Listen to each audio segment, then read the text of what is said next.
the only story this season without a scene in the TARDIS interior, and I've got a funny story about that. Welcome to the Time Treadmill. I'm Ron, and these are my sweaty thoughts about Doctor Who.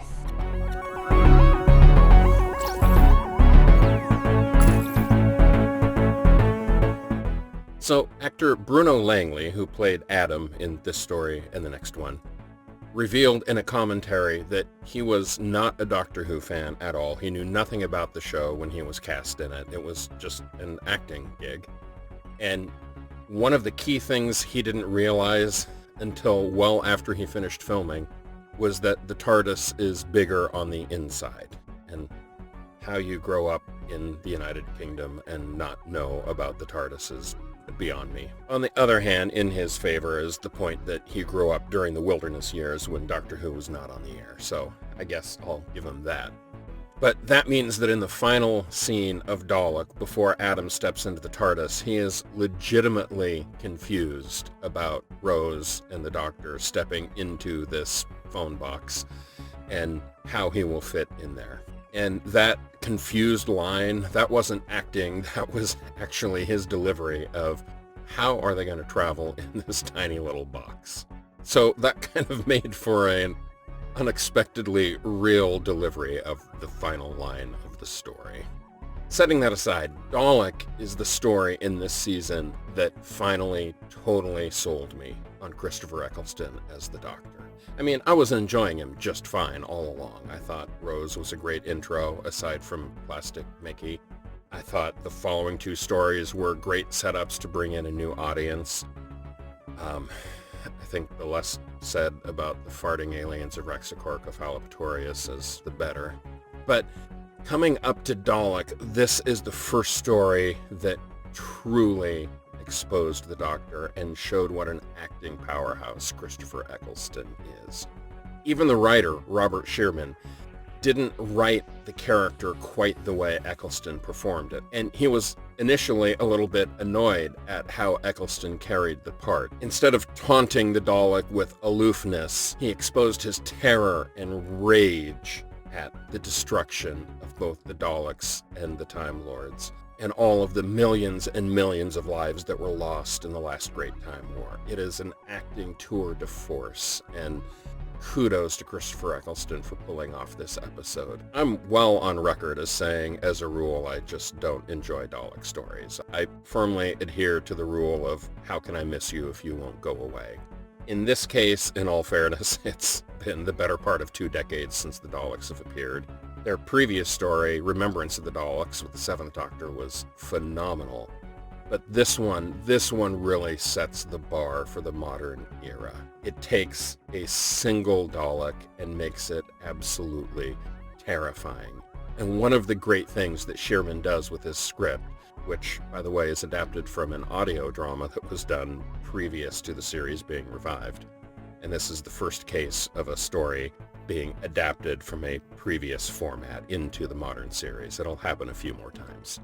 But anyway, one of the key things that Shearman did with this script was to take all of the perceived weaknesses of the Daleks and make them absolutely terrifying. I mean, what a great way to reintroduce the Daleks to a modern audience. There's a scene early on where one character taunts the Dalek for having a plunger for a hand and jokingly says, "What are you going to do, suck me to death?" And then the Dalek does exactly that, grasping the man's face in his sucker arm and very nearly imploding him to death. There's another scene where the Dalek arrives at a flight of stairs and Adam taunts it. It's a common refrain in the history of the Daleks, even though they've been shown to hover in Remembrance of the Daleks. But again, that was 20 years ago in an audience, Adam included, who weren't familiar with the show. And so that moment when the Dalek levitates and begins to ascend the stairs is truly horrifying. Everything about the Dalek in this episode is terrifying and creepy and intimidating, and yet somehow the story brings it to a point in the climax where you're somehow sad about the Dalek's death. That final scene between Rose and the Dalek and the Doctor, exposing all of the underlying rage and hatred in the Doctor, and the Dalek's transformation, which should be a happy thing, which to his own self is horrifying. It's all just A lovely bit of writing, some of the strongest in Doctor Who history. This is a landmark episode. I love every minute of it. It is so well done. And a part of me wishes that this had been the last hurrah of the Daleks. I mean, let's be honest, back in The Evil of the Daleks, that was supposed to be the final Dalek story. They were destroyed, supposedly once and for all, and the intention was that was the final Dalek story. Author Terry Nation was going to take his creations off to Hollywood and sell them into their own series, and the BBC was done with them. When that didn't pan out in the mid-70s, the BBC approached Terry Nation in a deal to bring the Daleks back to the series for the third Doctor story, Day of the Daleks, and then that founded an agreement that lasted throughout the remainder of the classic series. But when the time came for the series to be revived in 2005, Terry Nation had long since passed away, and the Daleks were owned by his estate. And it's worth noting, in terms of copyright, there are a fair number of monsters and characters that the BBC doesn't necessarily own. This is how we have a whole spin-off book series of the Brigadier and the Great Intelligence and some other characters and settings like that. In the case of Dalek, when Robert Sherman was hired to adapt his story Jubilee into a story for the new series, at the time the BBC did not have a new agreement in place with the Terry Nation estate. And so he was actually asked to write it in such a way that the alien character could be swapped out for some other race. And he did a few different drafts with different alien robotic characters. Thankfully, the BBC and the Terry Nation estate reached an agreement, and we got this excellent episode. Unfortunately, it also means that in the future we're going to get some truly dreadful Dalek episodes, like Daleks in Manhattan and Victory of the Daleks.